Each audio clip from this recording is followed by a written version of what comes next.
What if Tunguska was a methane explosion?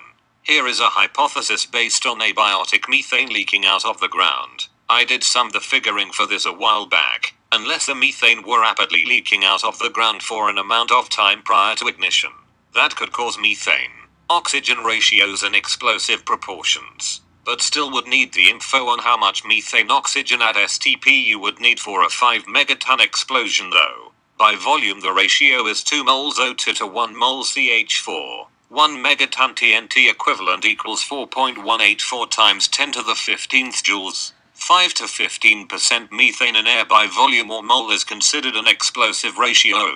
The energy per mole released by methane equals 802. Kilojoules per mole equals 802 times 10 to the third joules per mole. 20.92 terajoules divided by 802 kilojoules per mole equals 2.608 times 10 to the 10th moles of CH4 that will react with 5.217 times 10 to the 10th moles of O2. Air is composed of 20% oxygen. And assuming that 5 to 15% ratio displaces only the nitrogen, then 2.608 times 10 to the 11th moles of their molecules is involved in the explosion.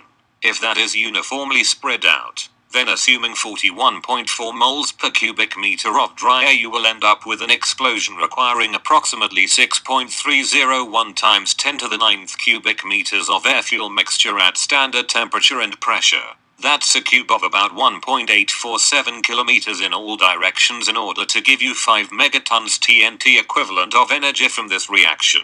Tunguska was an area of 2,000 square kilometers equals 2 times 10 to the 9th m squared, so the amount of methane to air mixture in such an explosion would have been about 3.15 meters high off of the ground. Save for all the imprecision in my assumptions. Now, that seems reasonable for the damage done at Tunguska. Source: huge Tunguska explosion remains mysterious 100 years later. Note: although it is fun to think about, like a gigantic barbecue grill being lit up, the explosion at Tunguska probably was still most likely an asteroid collision event according to the sightings recorded in this Sibir newspaper article from the 2nd of July, 1908 from Wikipedia, as eyewitness accounts attested to. On the 17th of June, around 9 a.m. in the morning, we observed an unusual natural occurrence in the North Carolina ski village, 200 verst, or about 130 miles, north of Kyarensk. The peasants saw to the northwest,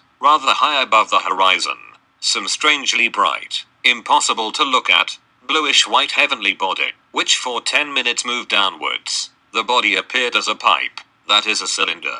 The sky was cloudless. Only a small dark cloud was observed in the general direction of the bright body. It was hot and dry. As the body neared the ground forest, the bright body seemed to smudge, and then turned into a giant billow of black smoke, and a loud knocking, not thunder, was heard, as if large stones were falling, or artillery was fired. All buildings shook. At the same time the cloud began emitting flames of uncertain shapes. All villagers were stricken with panic and took to the streets. Women cried, thinking it was the end of the world.